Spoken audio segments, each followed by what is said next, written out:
Good afternoon, this is TerryTopCat for TerryTopCat Purrsents for ClusterView.com, and we are with the wonderful Jim Jones. Good afternoon, sir. How you doing? Hello, mate. So good to see you.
Only one other artist that I actually call the real deal, and I think you're the real deal. So you know, who's the other one? The other one is what I was telling you about, Fantastic Negrito. Oh, wow. He's the Yeah. real deal. So as a performer, as a guitarist, as a singer, the way where you involve the audience like he does, that's for me is the real deal. Thank so you, you man. go and see, you know, I go and see loads of bands, of solo artists, female, all male artists, all different genre, but like I say, you and the wonderful, fantastic Negrito are the real deal, and it's an absolute pleasure to see you perform live, because you just can't help by not getting involved, singing along, moving and dancing, and everyone has a great time. Yeah. And that's what music should be about, especially performing live for you and an artist, and then for us as an audience. Like, you come away, and my bro, this is to my bro Ettore, he absolutely loves you, and he always buys me the tickets, and I'm forever grateful. Did we see him at the Oslo show? Yes, that's right. Yeah. And he's coming to the Lexington too,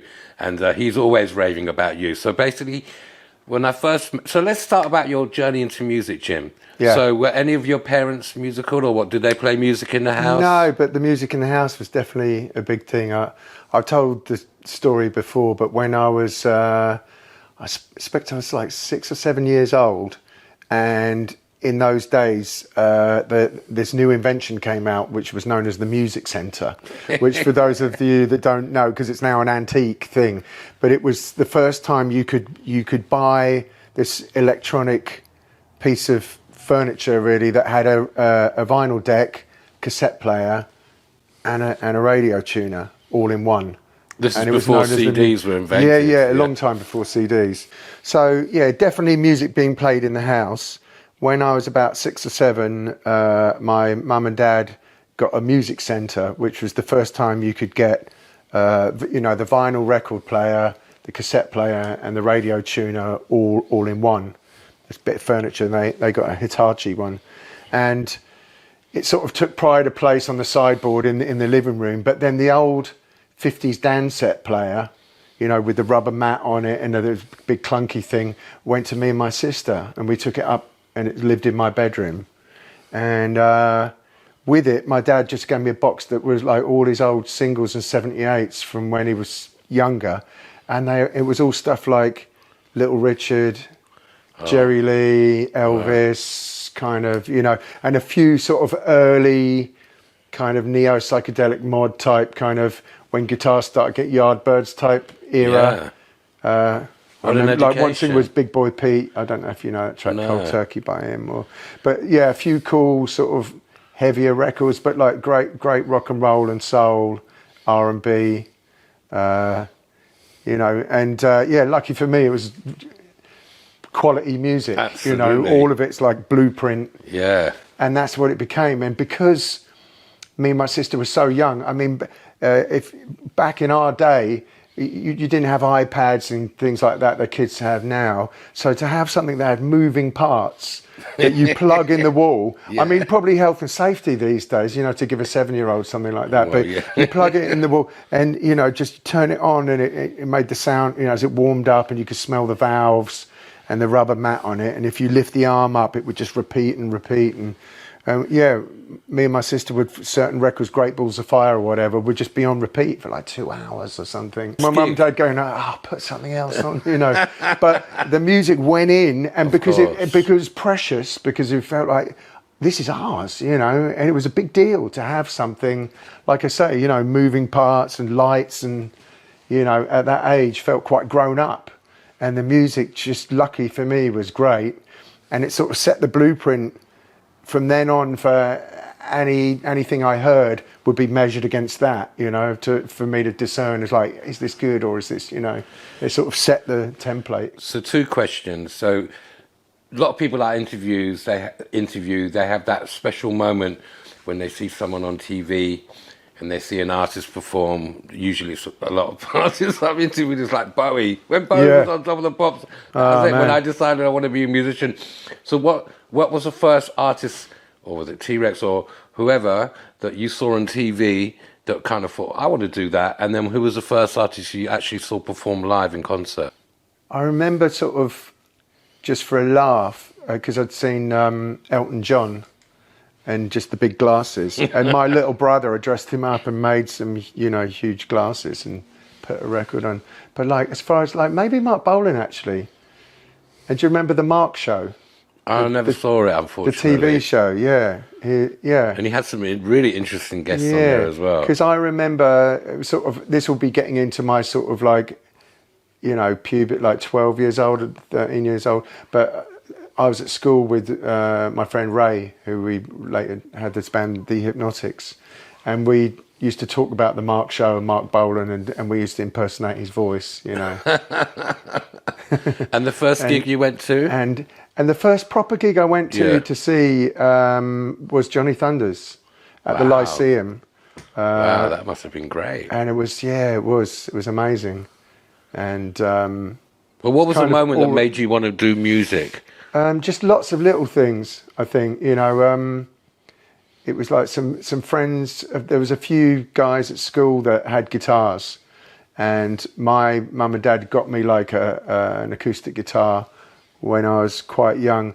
It was a thing out of a Catalog K, and the strings were, you know, like sort of 5 miles from the fretboard, so it was like really painful to play. But I used to just like to sit with it and kind of like meditate and make, you know, and then later on, I guess secondary school, you know, so what age are you, like 11, 12? And that's when I started seeing other friends, and some of my friends' older brothers and sisters were very much into the punk thing. Okay. I was just a bit too young to sort of be there, but I saw a lot of it around, and some of my friends, this one guy, Tim Taylor, had loads of the records, all the singles, which is probably worth a fortune now. Yeah, you know, I'm like sure. Original early pressings and stuff. But so yeah, it's weird in a way, because like I could hear in the early Sex Pistols stuff that same Little Richard kind of energy, you know, and like Johnny Thunders' Heartbreak, because this is before I realised like, oh, there's the New York Dolls, like this other whole other thing, but it's like Chuck Berry rock and roll, you know, kind of this driving kind of thing, you know, that same energy musically anyway.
Do you want to tell us anything before the Hypnotics, or do you want to go straight on to Well, them? yeah, I did bits and pieces.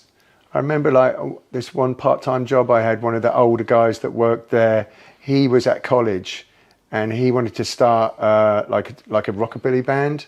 And I could play a few things on guitar, and he's like, "Oh, you're better than me.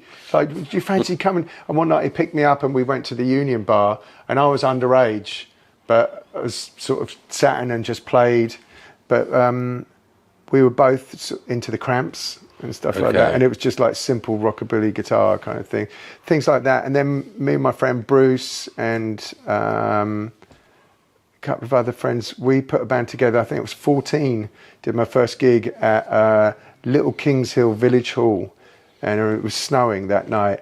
But I already had a Fender Twin and a Les Paul copy and a pair of fake leather trousers, and we just did cover songs of,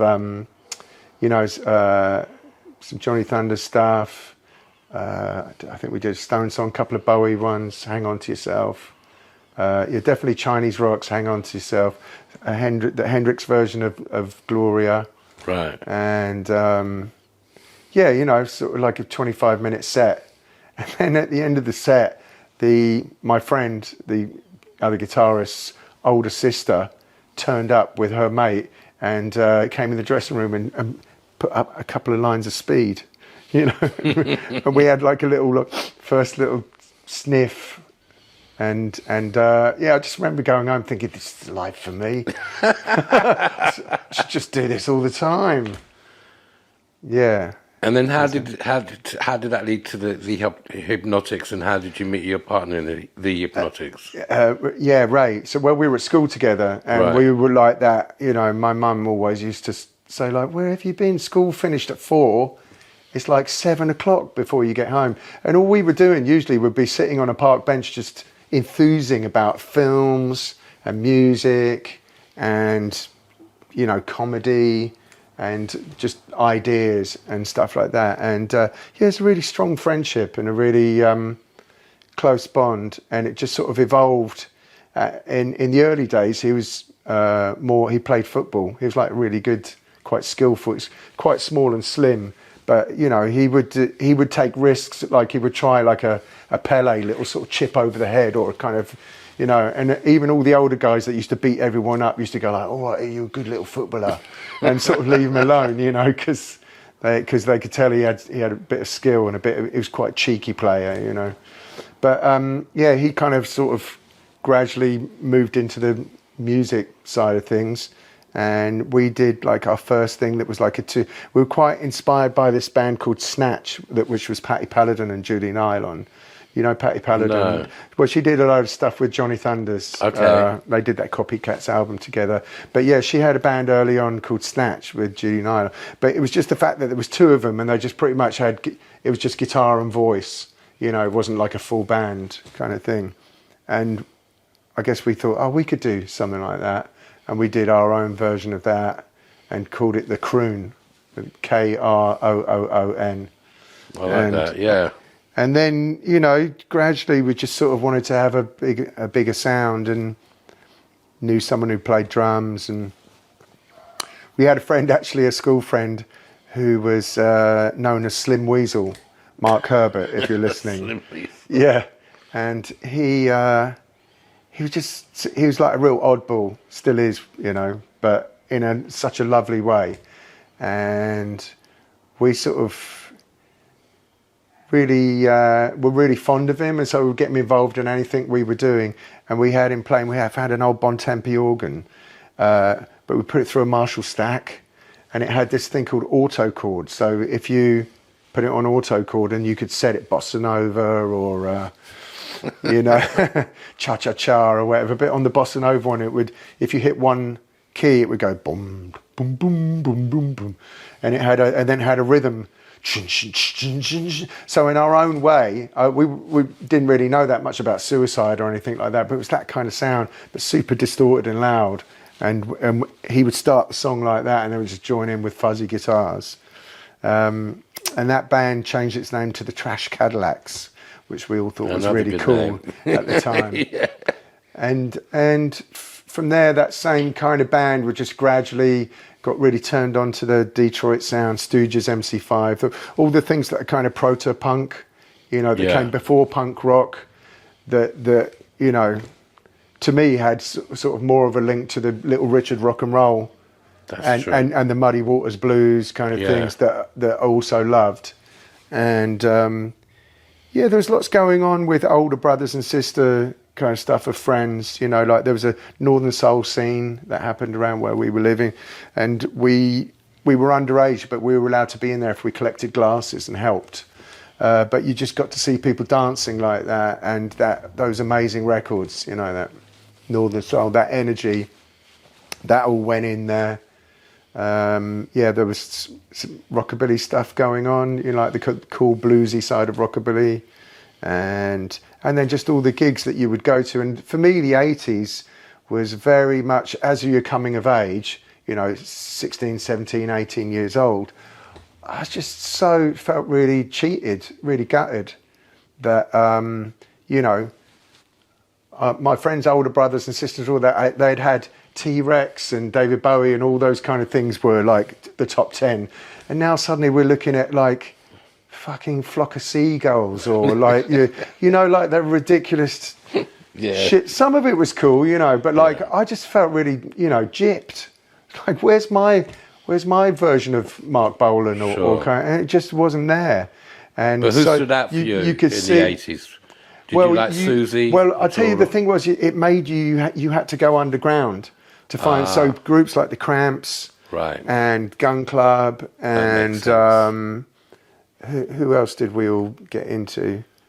There's this band called the Monochrome Set, who ended up like the guy who played drums for us had played later in the Hypnotics, had played for them, but just more kind of stuff that was going on under it, and of course, you know, the Birthday Party. One of them. And so there was stuff that you could find. And in a way, it was great because it felt like this is ours. And I'll tell you this one story. I was with this group of friends and we went, actually again with Colton, who plays guitar with me now. And he had said, oh, we've heard Chuck Berry's playing.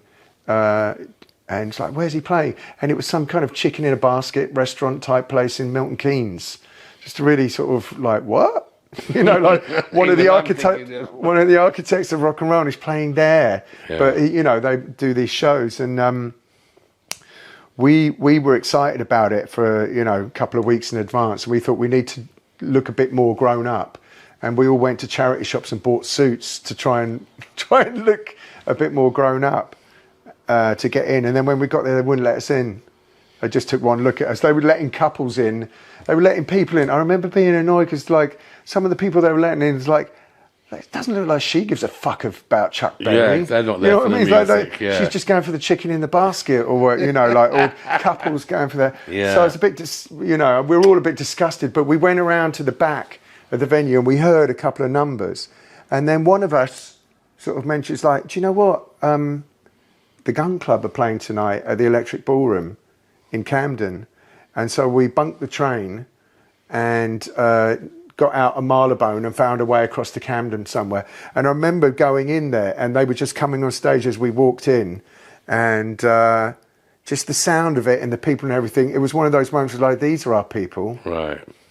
You know, you get that feeling of like, this is where I belong. So how did that transition from, you've had Jim Jones and the Righteous Mind, Jim Jones Review, to now Jim Jones All Stars. So tell us the transition from when you using your name and working with various musicians. Yeah, mostly when, you know, people get tired, you move on and kind of find someone who isn't tired to kind of carry on.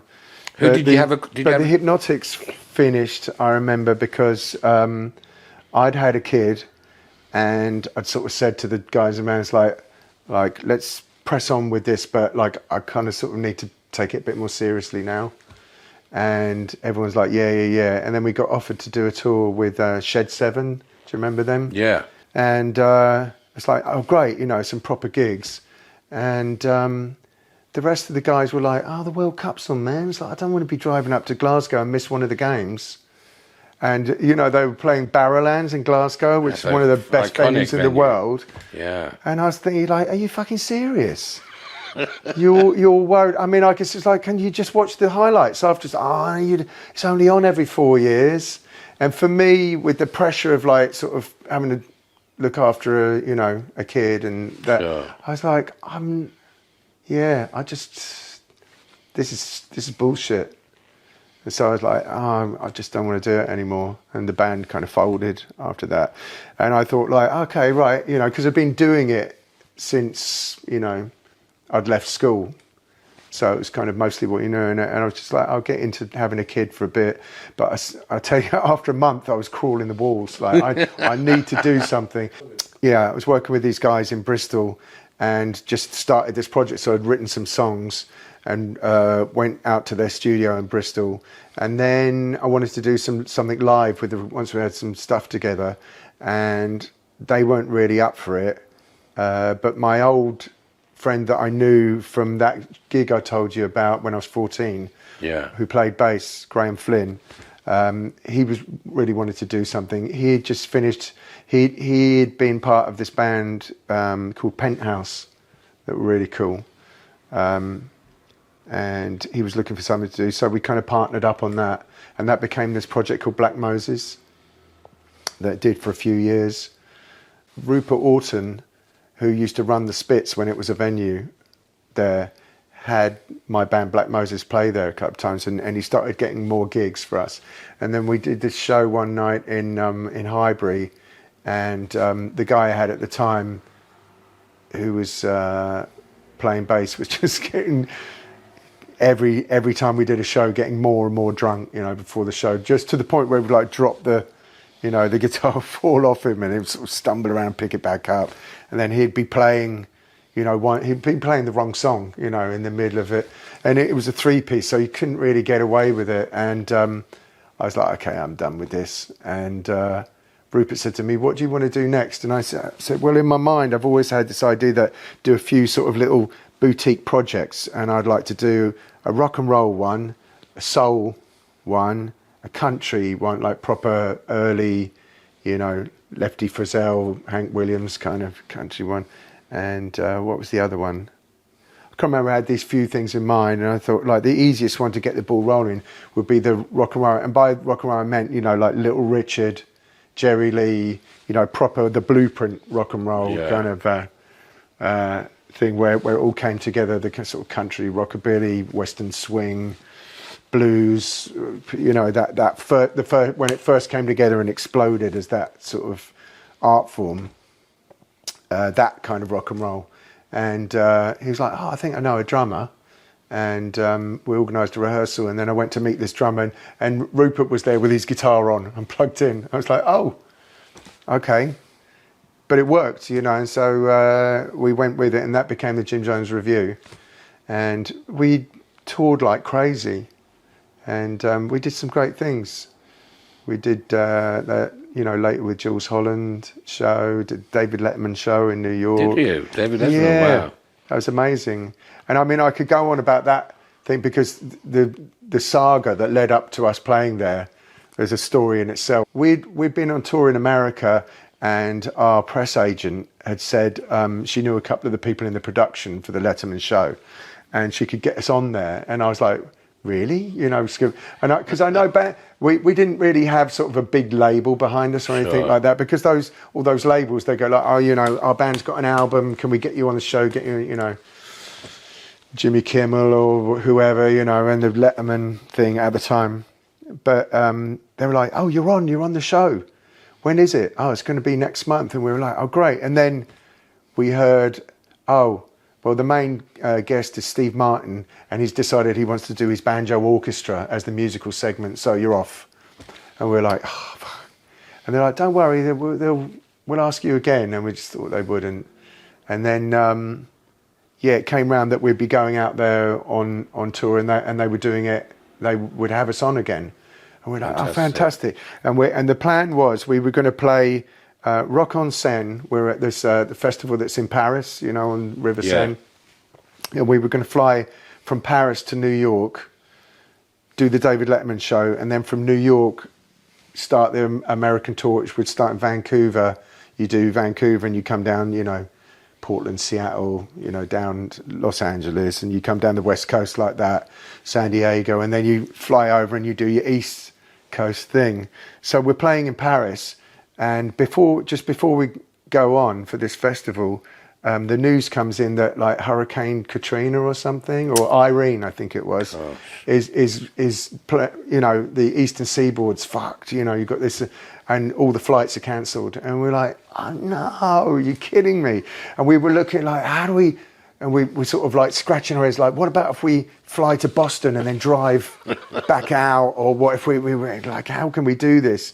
And you know, the Letterman people say, look, if you haven't got a plan of how this is going to work exactly, we're going to need to find someone else for the spot, because, you know, fair enough, we've got to program it. And we're like, oh no. And they said, don't worry, we'll find another time that you can. We're like, oh, missed it again. So so there we are in Paris with a flight that's booked for New York, but with no, you know, we can't go there. And we had to, what did we have to do? We had to go home, reschedule the flights, and make the flight go direct to Vancouver this time, so that we, you know, because that's where the tour started a couple of days later. I can't remember why we had to return the vehicle that we had hired. All the timing, it's sort of, you know, it was like dominoes, everything. So we had to go back to London, and then we changed the flights, but they said you still have to leave from Paris. So then we went back to Paris, flew from Paris to Vancouver, played in Vancouver, played in Portland, played Seattle. While we're in Seattle, Letterman show said, like, we've got a spot for you tomorrow night. Can you do it? And we're like, oh, shit. So we flew from Seattle on the red eye to New York, and then did the Letterman show, and then the next morning we like flew back out to San Francisco, and then they did San Francisco, LA, San Diego, and then back to the East Coast for that leg of tour. So I was exhausted. Do you enjoy the touring? Letterman show itself was amazing. Yeah. Do you enjoy touring? Because I love it. There's a lot of you. I love it. It gets tiring, so you really have to learn. The travelling. You're this close or closer to everyone, day in, day out. Yeah. And you're going to miss sleep. You have to get up early, and then you want to, you know, to drive to make the distances, and all that kind of thing. And you have to learn. You have to learn to get kind of quite zen, that you just don't tear each other's heads off. Because the stupidest little thing would just get under your skin, and you get tired, and you're just, I'm going to fucking kill him. You know. So tell us how that led on to Jim Jones All Stars. Yeah, so in between I had this Righteous Mind thing. Yeah. And it was basically when Jim Jones Review kind of shut down, and I still wanted to do something, so I did this in the Righteous Mind, and wanted to really try out all the things that wouldn't have worked, because it really was that sort of quite meat and potatoes rock and roll thing. It was hard to kind of bring in other images. So the Righteous Mind was a chance for me to try any, you know, weird ballads and kind of, you know, spooky shit, and kind of all these other things that I love. Was there a constant songwriter with you with all these projects, or you? Yeah. Who would that be? Oh no, just me. Just you. Oh, okay. Yeah. So how do you like writing? Well, I write, and I have a pretty strong idea of where I want it to be. But then I find, like, no matter how strong your idea is, you take it to the band, it kind of changes a bit. Of course. So you go to the guys and then see how it sounds, and you either keep it or chuck it out, or as Tom Waits would say, you just put it on blocks and store it for spare parts, and you take, like, I'll take that mid-late out of that one's going to fit in this one. And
So another time I saw you was when And big love to the Dirty Strangers Al, who we interviewed a few times, and he was doing roadieing for you. Yeah. That was at the Apollo Eventim. I hate calling it that. Hammersmith Odeon. Oh, Hammersmith Odeon. Yeah, that's what it was called. Thank you, Atori, again. That's the second time I went and saw the Black Crows.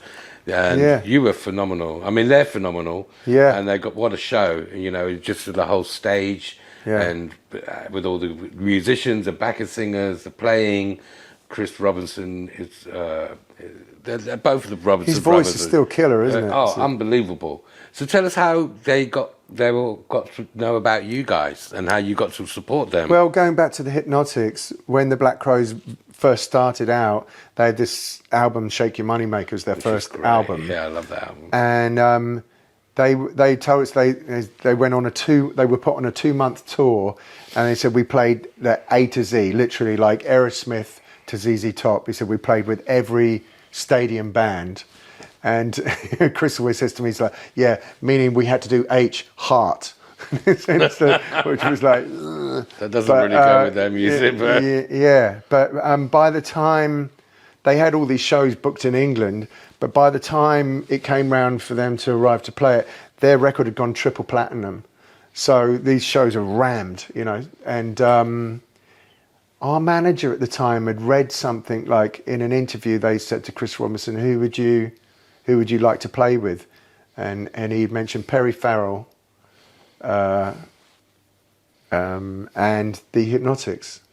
I was like, you've been name checked. And our manager at the time kind of went and blagged his way in. They were doing an unplugged. There's a lot of unplugged things in those days, and they were doing an unplugged things in Ronnie Scott's. Oh, that would have been amazing. So he kind of blagged in. And he had a copy of our new record, and he got backstage to see Chris, and he was like, "Thanks for the name check." Da, da, da. And sort of from there was a bit of a contact made, and they offered us the tour when they came to England, their very first tour. How wonderful is that? And it was great as well, because I think they were getting a lot of offers. I mean, if you know about touring like with big bands, quite often a record label will pay for their young developing things to kind of get in the spotlight, and they call it a buy-on, you know. Exactly. But they gave it to us and paid us, so without a buy-on, and really looked after us and really sort of, So you go way back with these guys. It was really exciting just to see them, because they were you know, they were like height of their powers, and kind of like. And they were writing the next album, which was my favourite one, the Southern Harmony companion record. And so they were playing most of that during the show. And you got to see them working on the songs and kind of, and they were just another level.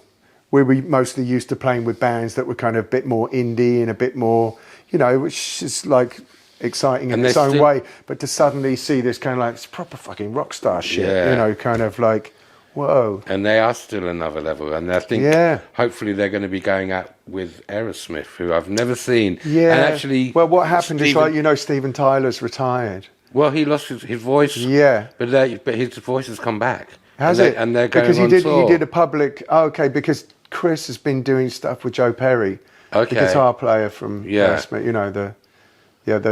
So he's been doing... I think Joe Perry and... Steven Tyler recently did something with Youngblood. They've released some dates in America, and they're coming to the UK. Is Youngblood the guy from Doncaster? I think so. He's really talented. Yeah. Yeah, so he's kind of, again, a great performer, and he's kind of, like he was there with Ozzy, and Ozzy loved him. So he's kind of put him firmly placed, you know, while being big in America, all these, you know, legendary rock artists are really shining him some love, and rightly so. He's brilliant. Yeah. So coming back to you guys, you've released a few albums of Jim Jones All Stars. You've got a new live album coming out, but you've got a new single called Cement Mixer, which is incredible.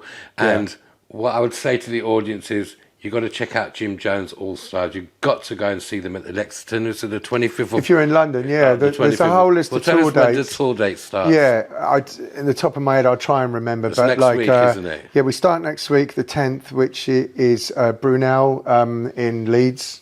Right. Which is great. They're all great independent venues, which I love doing. I mean, I've done those tours where you play the O2 academies and places like that. and you arrive there, they give you a door code and a drinks voucher, and then they might as well say fuck off. All the staff that work there look like they want to fucking kill themselves.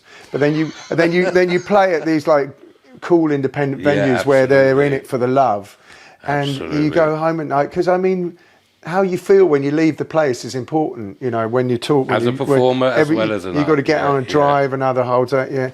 And so when you leave those places, you just feel really good about life. You know. Yeah. And so I always pick those independent venues, you know, when you can. So we're playing that one, Leeds, and then we go up to Glasgow, and then Manchester, and then we've got a day off. But because we're in Manchester, we're going to do the BBC session at the Salford BBC radio thing there. I think it might be Tunbridge Wells after that. I don't want to miss one. And then we've got Bristol. I know I'm missing one. Check out the dates anyway. Brighton go on, as well. Yeah, Brighton, and then London, the Lexington, as you said. I might come and see you in Brighton. And then we're going to be part of this Lucha Vavoom thing, which is at the Troxy on the 8th of November, which is like Mexican wrestling, burlesque, and comedians. And that's going to be a great event. So tell us what the live album is called, and can we expect some Jim Jones All Stars classics? It's like going higher on there. What songs are going? Can you say what songs are going to be on the album? Yeah. Those. I mean, you've been to the shows, like most of the songs.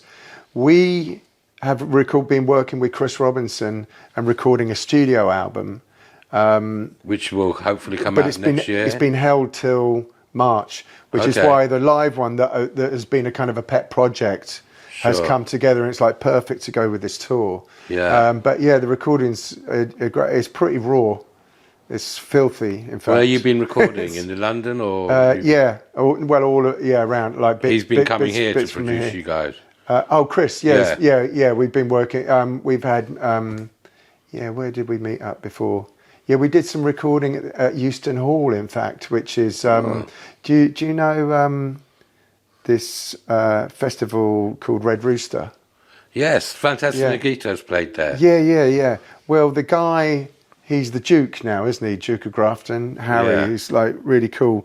We were chatting while we were down there doing another festival that was down there, and he was saying when they were renovating the house, they kept finding like in the walls all these seashells, and they found out in the end, like apparently in the 16th century, it was a form of acoustic. It was something for the sound in these big rooms. It would help the acoustics of the room. So it was embedded in, so you probably lime and horsehair and whatever else. But then they put all these seashells everywhere, which was something to do with the sound. And I was like, do you ever think of having some doing some music, recording in there? And he's like, do you fancy doing it? I was like, yeah. So we went and recorded a bunch of stuff. With Chris? He let us in. Yeah, Chris was involved, and he let us... He let us in there just to set up mics and stuff. Like he's going, you got to tell me what time you're arriving, so I let the ground staff know when you're coming. And it was like, I don't know if you've seen this place. It's proper. It's an amazing estate. The whole thing. It's and fun recording process with Chris and the band. Yeah. I mean, he's just a great ideas man. Okay. It's like, and he kind of gets it. He's sort of like, I was playing him demos and stuff. And he was saying, that's kind of like Brian Gregory, and it's like, yeah, that's kind of what, not everyone knows. Oh, Brian Gregory, who was like the first guitar player in the Cramps to, the noisy shit. Right. Poison Ivy does the kind of the more rockabilly, Dwayne Eddy kind of, sort of. So what's the name of the live album that's coming out? When's it coming out? Live album's called Get Down, Get With It. Perfect. Jim Jones, All Stars Live.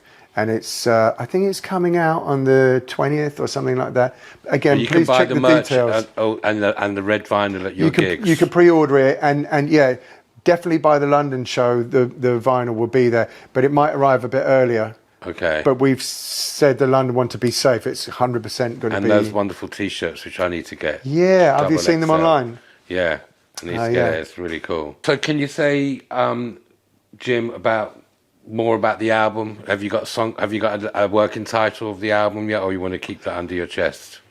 The album's going to be called Catfight, which is one of the songs. Okay. Yeah. And then the plan is to release a single, maybe do a video as well. Yeah. Any idea of video directors already, or that too far ahead? No, I don't. But I'd love to do something with the Hypnotics. We did one song with Douglas Hart. Do you know him? He was in Jesus and Mary Chain. Yes. And he sort of went on to do his own kind of film stuff. But he's just got, again, he knows all the references and Sure. kind of like is and a huge music fan himself. And just really nice guy. And I saw him at a Primal Scream show recently at the Odeon.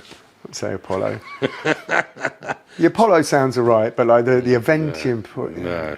But I mentioned it, and he's like, yeah, mate. So that would be cool. So two last questions, or three.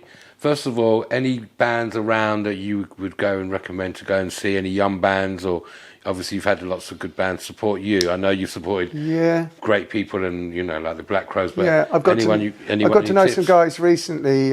Index for Working Music. They're going to be one of the bands opening our show at the Lexington, so you can check them out. Oh, looking forward to that.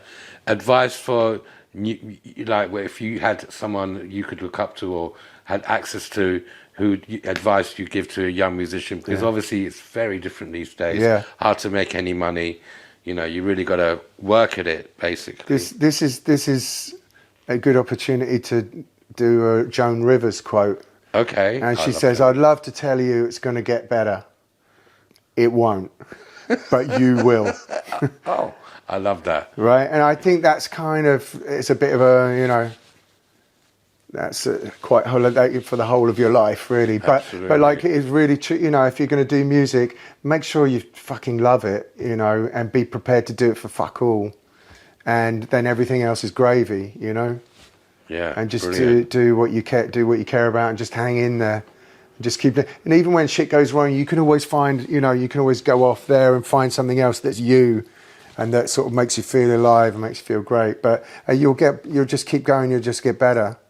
It's like, Well, I definitely like think you keep going and keep getting better, and you totally inspire me. So, like I say, when I come to your shows, and especially at Torre, we're moving, dancing, the vibes, and obviously you can see that, you feed off that. So finally, where can people find you on social media, Jim? Where to follow the band? All the usual places: Instagram, Facebook, JimJonesAllstars.com. Yeah, right. I think it's being updated as we speak. But just start on Instagram. I would, Jim Jones Allstars. And wonderful. You can find all the other links on there usually. And I have to say, this is like Bandcamp. Oh yeah, because you get more money from that as well. There's so many platforms now. Do you get that thing where, like, someone said, "I sent you a message," and it's like, was it an email? Was it a text? Was it Instagram Messenger? Was it Facebook Messenger? Was it WhatsApp? Was it? Yeah. Like, it was Telegram. Yeah, I don't like. I definitely messaged you.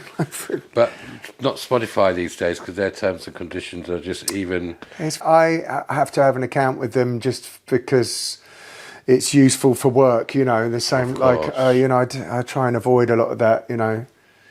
Facebook is a bit of like an annoying echo chamber, but again, you need to get on there to let people know what you're doing with the band, and all that kind of thing.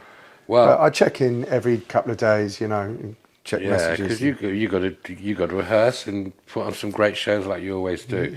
So this has been TerryTopCat for TerryTopCat Purrsents, for ClusterView.com, for the wonderful Jim Jones, man. Has been. Do I get to call you TC? You can call me whatever you like. Close friends get to call him TC. Yeah. You can call me TC. Thank you. Thanks, man. Keep the smoke on a Saturday morning.